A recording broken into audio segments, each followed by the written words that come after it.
ल यो हरिवन सरलाईको चाहिँ यो माइला दाईको चिया अड्डा यो फेमस रहेछ यो हरिवन सरलाईको यो त किचन तपाईँहरू खानु पऱ्यो नि आउनु होला यस्तो छ यहाँ अहिले हाम्रो ग्रुप यस्तो छ चेस गर्नुहोस् ल चिया चेस हुँदैछ यो माइला दाईको चिया चेस ल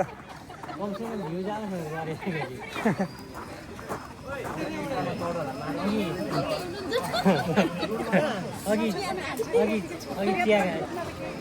चिया खाँदा कोही हाँसेको थियो त अहिले हाँसेन त्यति फरक हुन्छ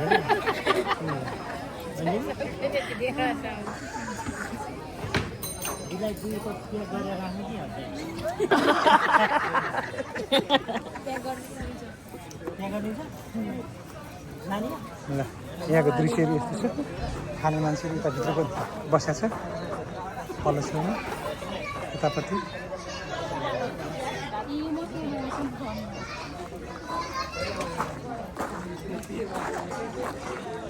छानो चाहिँ यस्तो छ यहाँ यस्तो गरी राखेको छ यो किचन भयो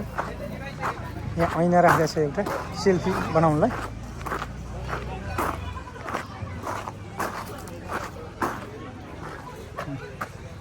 यो चाहिँ ऐना हो मैले ऐनामा घर बनाएको छु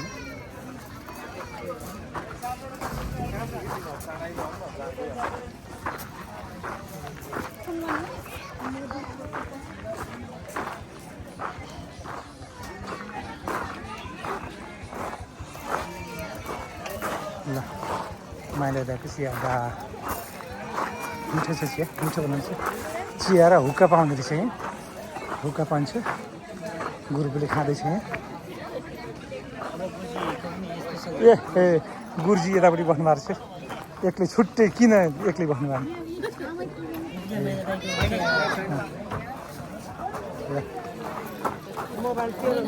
उहाँ चाहिँ मेरो माई फ्रेन्ड हो उतापट्टि पल्लो मेरो नातिनी भान्जी साइली दिदी